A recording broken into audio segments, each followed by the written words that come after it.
தமிழ்நாட்டில் அரங்கேறிய நிலக்கரி ஊழல் தொடர்பாக விசாரணை நடத்த லஞ்ச ஒழிப்புத்துறைக்கு திமுக அரசு உத்தரவிட்டிருக்கிற நிலைமையில் அதானி குழும தலைவர் கௌதம் அதானி சென்னை வந்து முதலமைச்சர் மருமகன் சபரீசனை சந்திச்சதா வெளியாகி இருக்கிற தகவல் பல கேள்விகளை எழுப்பியிருக்கு.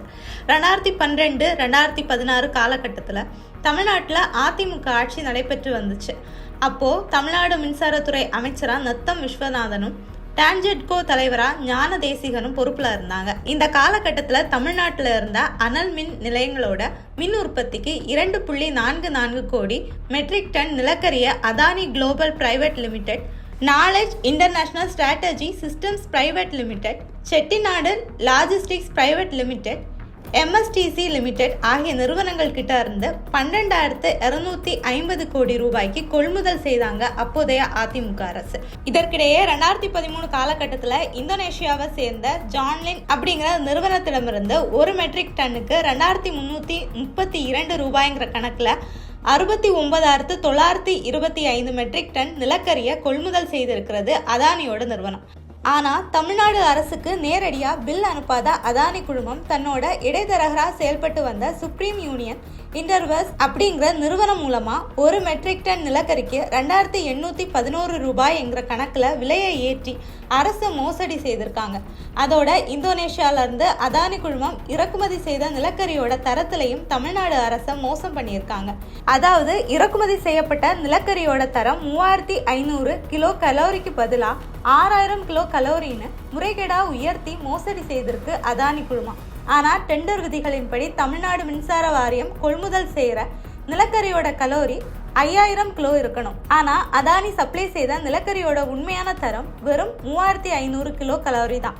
800 கிராம் நிலக்கரியை எரிச்சாதான் 1 யூனிட் மின்சாரம் உற்பத்தி ஆகும். அப்படிங்கிற பட்சத்தில் அதானி குழுமம் நிலக்கரியோட தரத்தில் செய்திருக்கிற மோசடி தமிழ்நாடு மக்கள் தலையில மின்கட்டண உயர்வா விழ ஆரம்பிச்சுது.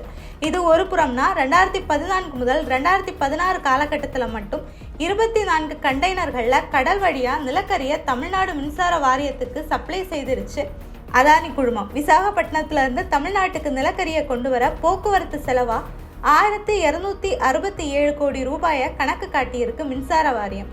ஆனால் சவுத் இந்தியா கார்ப்பரேஷன் மேற்கொண்ட இந்த பணிக்கு மொத்தமே 239 கோடி மட்டுமே செலவாகி இருக்குன்னு தெரிய வந்திருக்கு. இதனால 908 கோடி ரூபாய் முறைகேடு செய்யப்பட்டிருக்கிறது வெளிச்சத்துக்கு வந்திருக்கு. இதை அடுத்துதான் கடந்த 2014 காலகட்டத்தில் தமிழ்நாட்டில் இறக்குமதி செய்யப்பட்ட நிலக்கரியோட விலை சரசரன்னு உயர்ந்ததா கடந்த 2017 வெளிவந்த CAG அறிக்கையில குறிப்பிடப்பட்டிருந்துச்சு. இந்த தரவுகளை வச்சுதான் கடந்த 2018ஆம் ஆண்டு லஞ்ச ஒழிப்பு துறையில புகார் அளிச்சாங்க அறப்போர் இயக்கம். இந்த விவகாரம் பூகம்பம் எடுக்க தான் அப்போ எதிர்கட்சியா இருந்த திமுக கடும் போராட்டங்களை முன்னெடுத்தாங்க. அது மட்டும் இல்லாம ஆட்சிக்கு வந்தா நடவடிக்கை எடுப்பதாகவும் சொல்லி வந்துச்சு திமுக. இதை அடுத்து 2021 திமுக ஆட்சி அமைத்த பிறகு இது தொடர்பாக லஞ்ச ஒழிப்புத்துறை கிட்ட விசாரணை மேற்கொள்ள உத்தரவிட்டுச்சு. இந்த நிலையில முன்னாள் மின்சாரத்துறை அமைச்சர் நத்தம் விஸ்வநாதன், முன்னாள் டான்ஜெட்கோ தலைவராக இருந்த ஞான தேசிகன் உள்ளிட்டோருக்கு தெரியாம இவ்வளோ பெரிய மோசடி நடக்க வாய்ப்பில்லைன்னு சந்தேகமிட 2 பேருமே பதட்டத்தில் இருக்கிறதா சொல்லப்படுது. இன்னொரு பக்கம் அதானி குழுமம் 40,000 கோடி மதிப்பில் தமிழ்நாட்டில் முதலீடு செய்ய இருக்கிறதா தகவல்கள் வெளியாச்சு.